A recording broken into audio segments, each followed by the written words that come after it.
So, ladies and gentlemen, give it up for our very special guest, the masked monster. Pleasure to be here. So, thank you very much for your time and welcome to the show. So, do you just want to tell the viewers a bit about yourself? Okay, yeah, so I am the masked monster. I own this gym, which is called Muscle and Mind Fitness. It's been a new venture for me, but it's been something I've always wanted to do. I'm 37 years old. I created the masked monster as an alter ego, starting off as a bit of a tool to help people with mental health problems, issues surrounding confidence, body perception, and I kind of use the mask as a tool to allow people to feel maybe they were in someone else's body or another character, just to kind of break that cycle of negative body image or negative feeling towards themselves, and it grew from there. It's just an interesting thing to do, and it's a conversation starter. People are not always willing to talk to someone who's covered in tattoos and looks large, so sometimes you wear a mask, it grabs people's attention, it starts a conversation, and hopefully breaks down some of the stigma around bodybuilding and bodybuilders. Yeah, absolutely. So, what got you into bodybuilding? So, what got me into the gym initially was I was 25 years old. I'd never been to the gym in my life. I weighed about 69 kilograms. Had no interest really in fitness and health. I played a bit of sport, but I do have an addictive personality. A little bit too much time spent in the pub, a little bit of time having too many tattoos drawn on me. So it's that kind of crossover from personality. I needed to fill a void in my life that I didn't have. A good friend of mine took me to the gym and said, why don't you try it? I said, I've got no interest. And once I went in there, I was hooked. The first gym I ever went to was a typical spit and sawdust dungeon of a gym.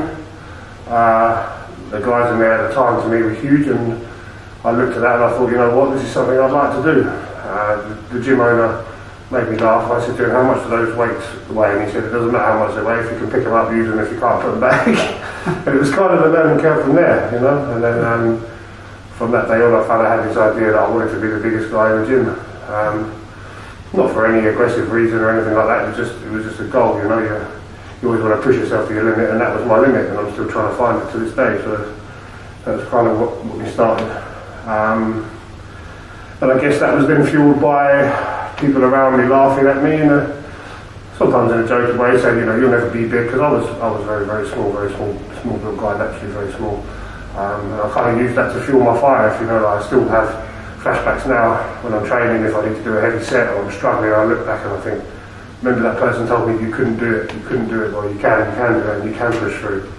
And I like to apply that to all aspects of my life now, not just the gym. I think it's a good way to look at life, which is that you can achieve anything you want if you put your mind to it and you're willing to put the work in. It's not going to be easy, no one's going to give it to you, and I feel that building a physique is something you can't buy.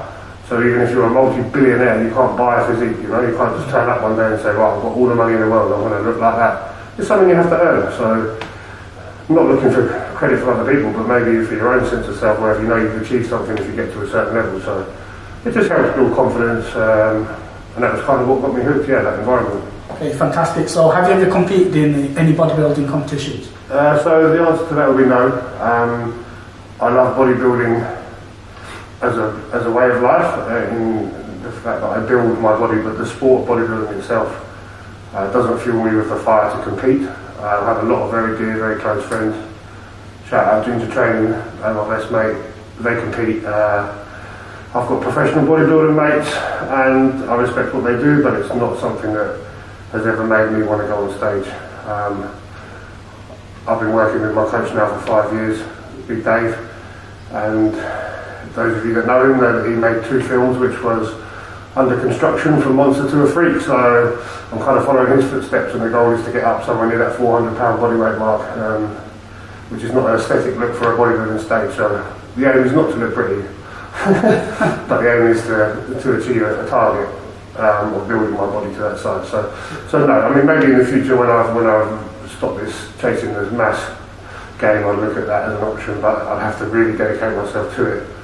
And it would have to, my focus would have to change massively in terms of what I was willing to do and how I wanted to look. So Short answer, no, but I respect everyone that does it, especially in the gym as well, the gym environment. I see the hard work that goes into it. Yeah. It's a serious sport, man. People put a lot of work, a lot of time, effort, money and dedication into it, so shout to them. But for me, no. For me, it's just about being as big as I can. Yeah. Big shout out to Dave as well, your coach. Dave Crossland. Yeah. So we both got masks on, so I'm going to ask you about your mask. Where did the concept come from? So the concept for the mask, as I touched on earlier, was a kind of a mental health thing to start with. I have lost many family members and friends to suicide, and I find a lot of the time it's because they don't like the way they look or the way they feel that drives them into that whole depression, etc. that leads on. It's just a very, very simple, effective tool to break that mental cycle. And I'm not saying it works for everyone, and of course it's not going to cure suicide, but anything you can do to help these people and prevent one loss of life, I think, is worthwhile. So that's kind of where I started it from. And then the Instagram account, so my personal Instagram account grew from that. And now it's kind of a gimmick, you know, people see me and they're like, oh, we don't recognise you if you're not wearing a mask, you know, it's kind of my thing. I like to go to the expos, so shout out to the Idol, shout out to FitX, Richard Strong who's organised this FitX. You know, people come up to me and ask for photos because I'm in character, you know, I'm dressed as Bane or Hannibal Lecter or whatever it is. It's just a gimmick, and like I said, it breaks the stigma. Kids love it, kids get excited by it, they're not scared of the guy with tattoos on his face, they just see the mask and they have a laugh and they want a photo of it, so it's nice. It's nice to give something back to the community as well, and meet new people and make new friendships, and networking is what it's all about really in this game. It's built a lot of friendships for me. So for example, when I had the open day here, I had people travel from all over the country, professional bodybuilders, Josh Maley, Josh Law, Zach Khan, obviously Dave came, and they all supported me because just been nice to them and spoken to them. So yeah, it's my character, so this is who you're going to see whenever I'm in front of the camera or on Instagram. Big respect. So you've had all these influencers like Zach Khan you mentioned and Lenny Urban, all of these people when you first opened the gym. Yeah. So how did you build that relationship up for them to come over here and actually come on the open gym? So Lenny, I've known Lenny for probably 7 or 8 years now. So I've been working in this gym as a personal trainer for years, and he was one of my early clients. We used to do 2 or 3 sessions a week when he was really into it. Now he just trains arms once a week. Don't you, Lenny? You know. And he loves it. And, you know, we just built a friendship. And I don't see him as a celebrity. You know, yeah, okay, he's got a massive following on social media, but to me he's just a regular guy that checks in on me, makes sure I'm doing all right, supports my business, turns up to my gym, trains, has a good laugh with people, and goes home. He's a normal guy. Obviously they have this internet persona, much like me, with the mask. But the bodybuilders, again, it's just, you've got to remember these are just human beings. We're all human beings. It doesn't matter how big you are, what level you compete at, everybody's accessible to a conversation. When I first met Zach, I was really nervous. I was a bit of a fanboy. I stood behind him waiting to take a photograph. I tapped him on the shoulder.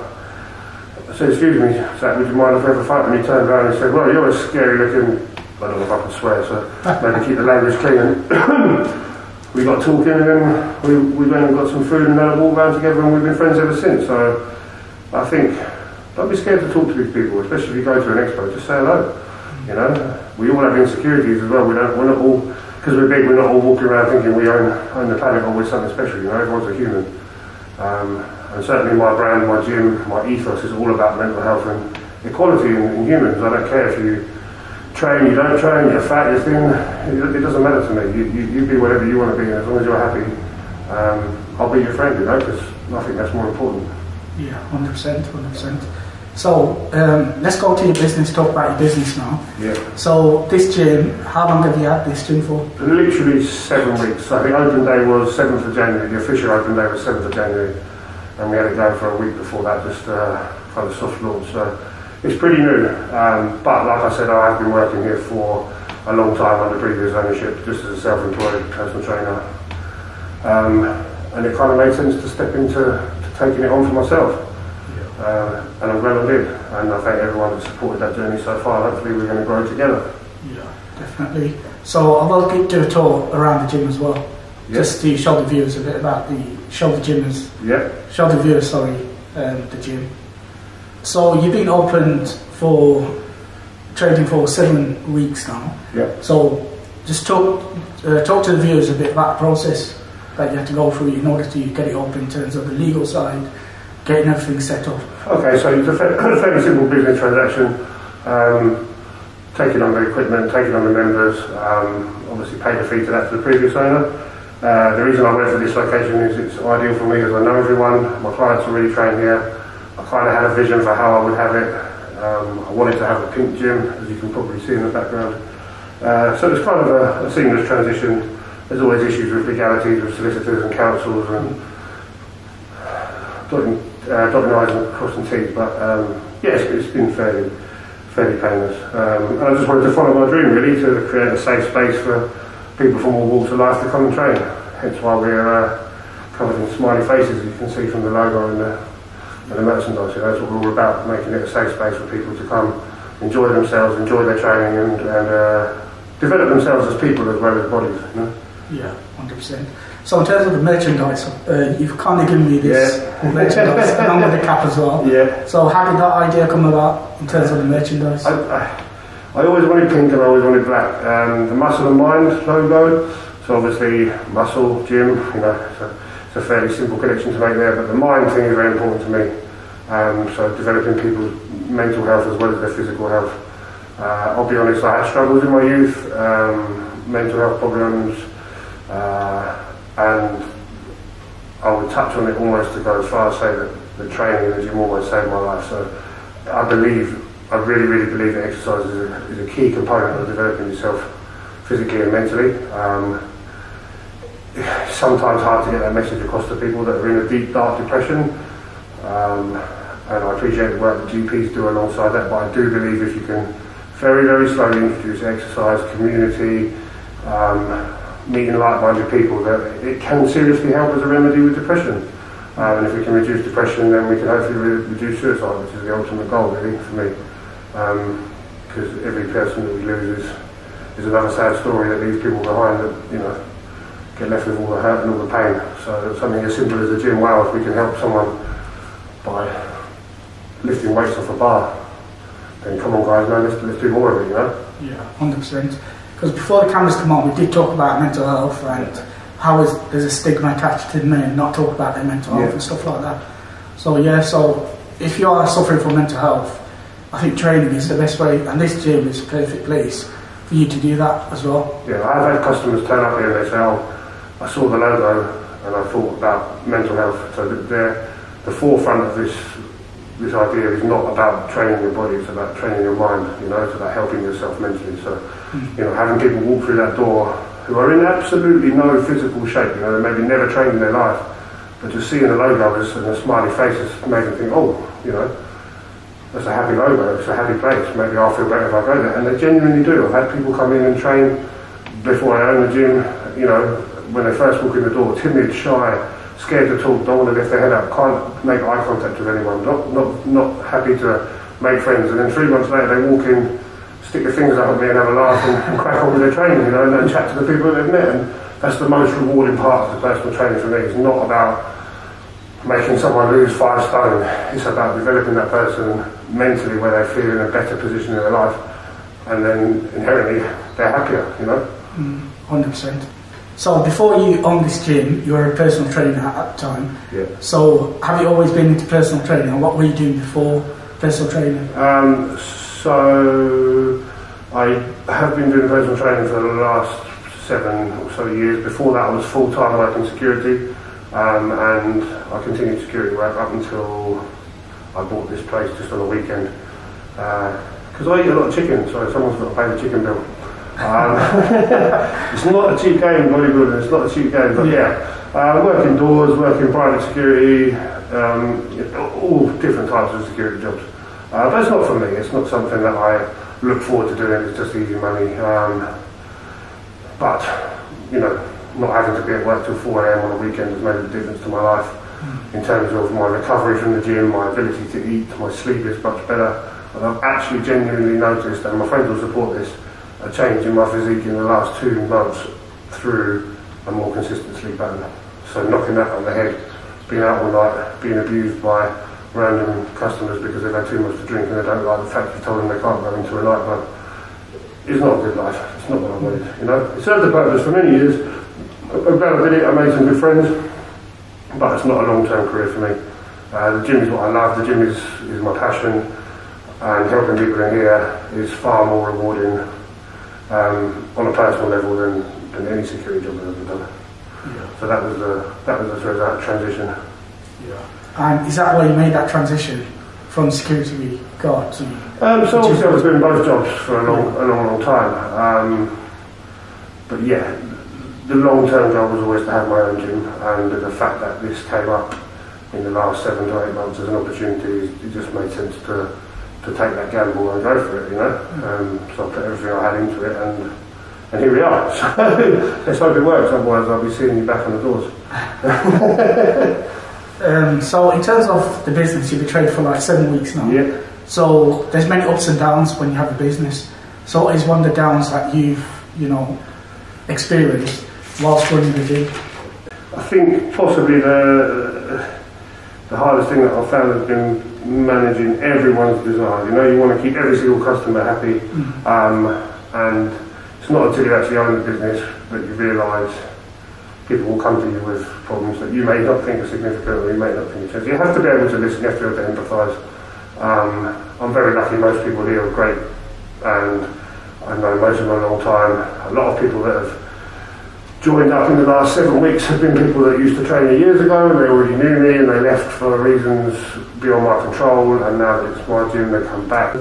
Okay, yeah, so just keeping all the customers happy, but it's been good because everybody that's sort of come back has been people that I've known already from the past, and it's a negative trying to manage people's desires when you don't always agree with them, but you can always turn it into a positive, man. You can always turn it into a positive. 100%. And on the flip side, in terms of an up, what is the biggest up that you've had since opening the gym? I think just an overall feeling that I'm doing something good for the community.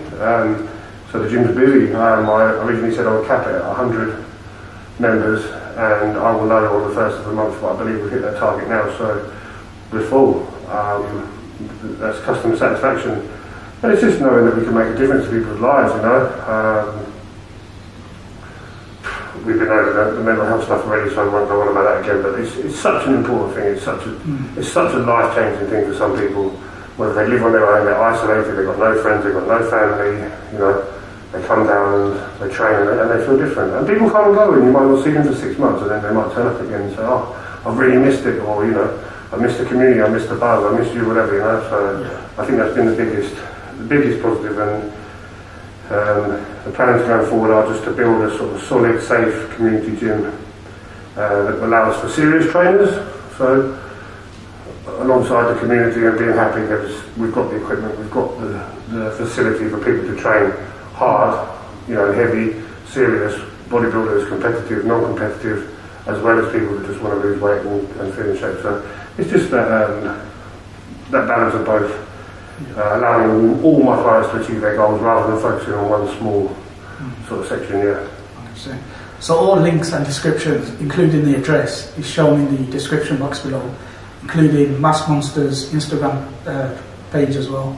So do feel free to check out the Instagram page, and if you are local to the area, do come and pay a visit to the gym as well. Yeah, check us out. First session's on me as well. You come down and train for free, see if you like it. Yeah. And hopefully you will. So, next question is, where do you get your entrepreneurship spirit from? I think it's just a desire to be better for myself and do something that I love. I've seen a lot of suffering in my life and my family, and people that have had money and are not happy. I don't believe money brings you happiness. So, some people call me the black sheep, but I like to be different and I like to do things my own way, and that's what brings me happiness. I've got a big desire to change stigma. One of my favourite words in the alphabet, in the English language is paradoxical. So I like to be someone that people expect me to behave a certain way. They look at me and they think, oh, he's going to be grumpy, he's going to be aggressive, he's got tattoos, he's alpha, he's this, and then just be nice to people, man. Come on, everyone should show love to everyone in this world. There's no reason for us to prejudice or to be a hater. Instagram, people messaging for absolutely no reason, piling hate on other people is such a negative thing, and the younger generation, I feel, kind of fall into that trap quite a lot. But yeah, for me it's about being paradoxical, because that will then change people's opinions, and that's important too. How do you keep a good work-life balance? To be honest, I don't. So I'm doing 80 plus hours a week at the gym right now. But I love it. Yeah, I'm tired. Tell me someone who's not tired. You know, tell me someone that chases a dream that doesn't work hard. You're never going to get anywhere unless you follow your dream. You know, and you've got to be able to put the work in. Like, I don't really believe in this current trend where people say, "Oh, you have to have balance. You have to be able to do this and that at the same time." You know, you're not happy if you're obsessed. Man, if you want to be the best at something in the world, or the best that you can ever be, I genuinely believe you have to be obsessed with it. And you can tell me I'm wrong all you like, that's fine, but my goal, going from 69 kilograms to where I am now, around 170, has been an obsession. And people may say that's unhealthy, but for me it is healthy, because I'm achieving what I set out to achieve. And it's taken that level of obsession and that level of dedication to get there. So, you know, if you want to achieve something, go out there, get it, give it your all, and show the world what you want to do, and then you maybe find a balance afterwards, you know. If you get to a position where you're comfortable and you're happy and you've achieved what you wanted to, you move on to the next, and the next stage of your life might be that balance. But when you're, for want of a better phrase, balls deep into a goal and a focus, give it everything you've got, you know, because you ain't going to get anywhere by giving it half measures. You're really not. So I find it hard when people say, I want to do this, but I want to do that as well, and I want to lose weight, but I want to eat 6 burgers a week. It's a silly analogy, but it's true. Yeah. It's the honest truth, you know. This is a sacrifice to make yourself a better person, and whether that be building a physique, owning a gym. You want a Ferrari? Okay. How badly do you want a Ferrari? Oh, I really, really want a Ferrari. Okay, then, so you've got to go to work in London from 6 a.m. till 9 p.m. every day of the week. You go get the train at 5 a.m. You go home, you sleep 5 hours, you go back to the office in London, you work. Do that for 10 years, man, 10 whole years, and then you might be able to afford a Ferrari. How bad do you want a Ferrari? Oh, not that bad. Well, there you go then. It's the same with anything, you know. Bodybuilding's the same. You really want to be the best. You think the guys on the pro level at the top of the world, you know, do you think they're messing around, wasting time, trying to find a balance? No, they're not. They're chasing their goal. They're obsessed with their dream. You know, footballers, how many hours do they practice and practice and practice? We don't see that. All we see is them play football on a Sunday. Oh, they're overpaid, this, that and the other. Well, they're earning the money that's in their industry. So how can you knock them for that, you know? And they work hard. People work hard behind the scenes, you know? And that, again, is what come back to Instagram. People trolling or hating on people that are successful. People that we've already talked about in this podcast that are famous. I know them, they get haters. Oh, you're always going about how much money you've got, you buy nice things, you buy this, think about the poor people. These guys were poor once upon a time, but they worked to get to a position now where they can afford these things. So how can you hate someone for that? It doesn't make him a bad guy or her a bad woman. It just means that they've worked hard to get to where they want to be, you know? So I think we need to lay off that idea that you can have your cake and eat it in life with everything. Sometimes you have got to put the work in to get to where you want to be, you know? And then, some real facts there, 100%. So for all those haters out there, just listen to the message that Matt Munster just said. There's just no need for it. There's literally no need for it. I've had people message me on Instagram saying they want to fight me. Why do you want to fight me? Because you want to be famous and put it on an Instagram video that you had a fight with a guy that looks big with tattoos on his face. Come on, man, what's wrong with the world? You know? It's crazy. Where does this come from? I don't even know you. You don't know me. We've never met, and you hate me because of how I look. You know? Yeah, I think we just need to get past that stigma of, you know, that stereotype of, you know, just because someone looks a certain way, that they're going to be like this or like that. 100%. But once you actually start talking to them, then, you know, it's a different story. Yeah, come and take the time to come and say hello, and then if you don't like me after we've had a conversation, that's fine. And then we go our separate ways, and we don't need to be friends. But you might make a friend, you know, just by being a little bit more open-minded one day. You know. 100%. So, next question: what business advice would you give to someone who's watching this who want to go into business? Well,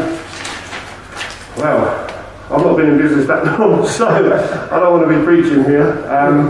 But again, it goes back to be nice to people. Genuinely, if you work in a customer-based industry, you want to set up a gym or a service. I've met many gym owners that are negative people. It doesn't work, guys. You cannot be arrogant. You cannot be dismissive. You can't be rude, because people will not want to give you their money, you know? People want to pay to go to a gym because they feel comfortable, they feel wanted, and they feel appreciated, yeah? So apply that to business in every sense, you know, whatever market you're in, you know, just genuinely be nice to people. I would say attend events, like don't be afraid to spend money on a hotel for a night away to go to a 2 to 3 day event where you might network and meet 5 people. You might then only stay in contact with one person, but who knows what that's going to bring you know?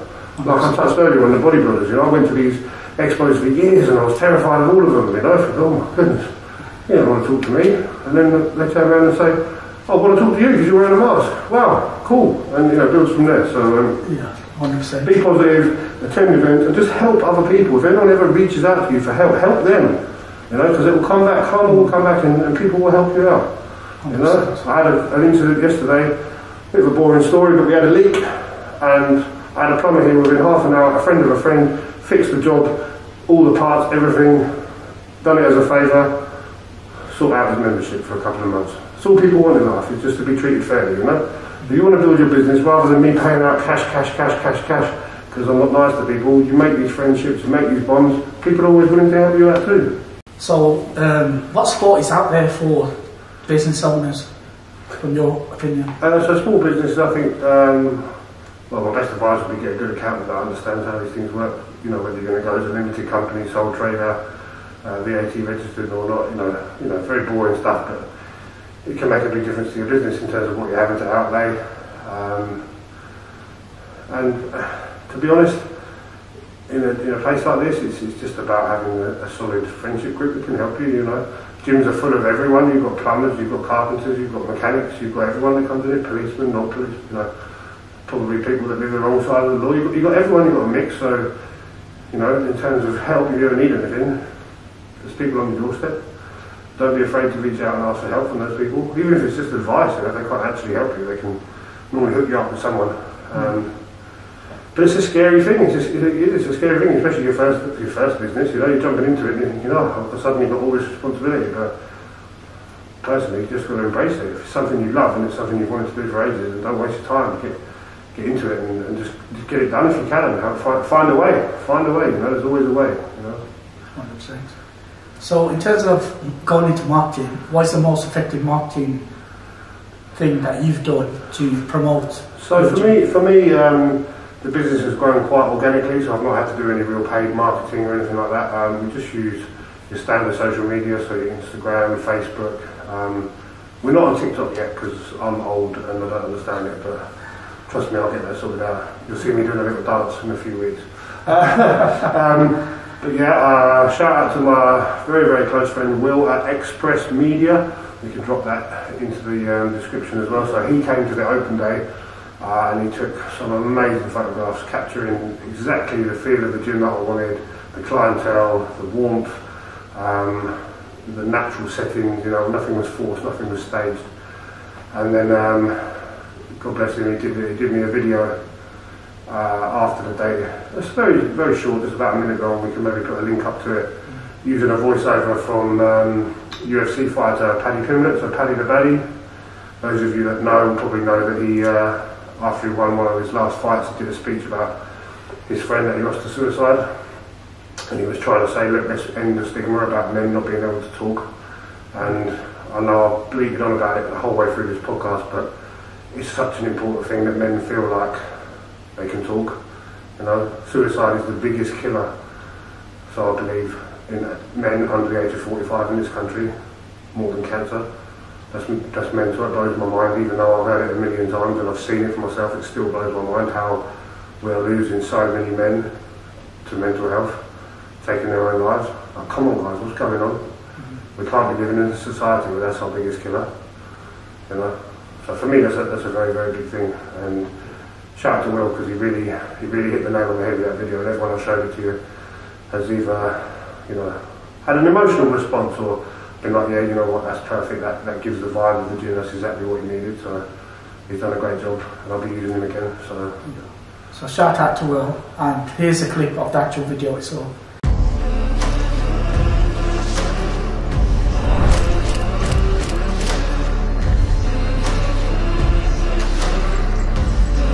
Listen, you've got weight on your shoulders. Please speak to someone. Speak to anyone.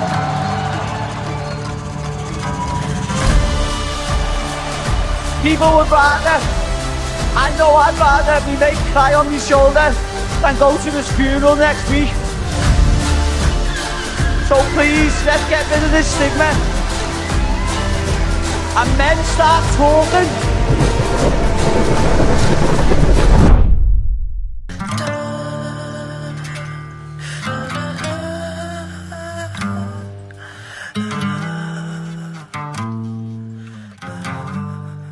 So that was the video that Will recorded for Muscle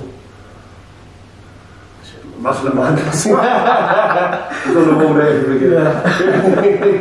I do it sometimes. I'm like, the pink gym. We're in the pink gym. Put that in the outtakes. Yeah, so Muscle and Mind Gym. And last question from me is, at the moment there's a cost of living crisis. So how's that affected you as a business owner? Of course, you know, when you do projected earnings and make a business plan, you've got to factor these things in. I'll be honest, I'm not greedy, and I think that helps. I'm not looking to make myself into a millionaire from running a gym. I'm looking to live comfortably, help people, and make sure that I've got food on my table. That's it. So, yeah, you're going to absorb some of the costs, and no doubt at some point memberships will increase as rent goes up, as electricity goes up. But you know, you just got to be fair. I think you just got to be fair to people, and people will be fair back. You know, I've had a lot of people who have been coming for years, you know, and they're like, I don't want a free membership, I don't want a free protein shake, I want to support your business. And I think that's a big message, like, listen, support your mates, yeah. If your mate opens up a business, go and pay for whatever he's offering, or help him out, like, do something nice for people. You know, don't think because he's my mate he's going to do it for free. You wouldn't ask your mate who's a plumber to come around and fix everything for free or give you free parts, would you? So an industry like a gym, don't expect a free membership just because you've been paying for 10 years. It's still a business, still a service, you know. We've all got to live, we've got to pay the bills, you know. If someone offers, it's different, but people can always help out. People can always help out, you know. And being sensible, making cutbacks. I eat a lot of chicken, I eat a lot of food, you know. Thanks, Dave, that's your fault for putting me on that diet.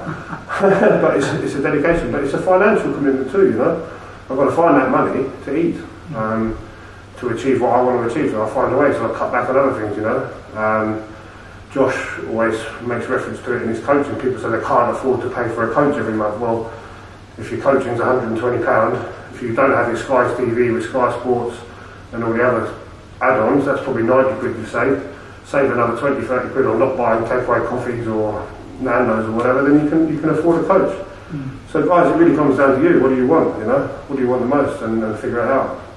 It's the best advice I can give you. You will find a way. If you want something bad enough, you will find a way to make it happen. Not saying that everybody can do that, but you know, the vast majority of people do have expendable income that they maybe don't use in the wisest way. So get out there, support your mates, help your businesses, and yeah, guys, just be nice to everyone. I think that's the best thing.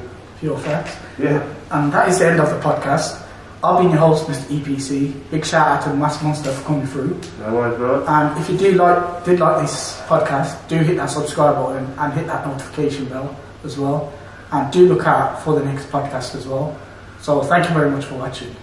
Thank you.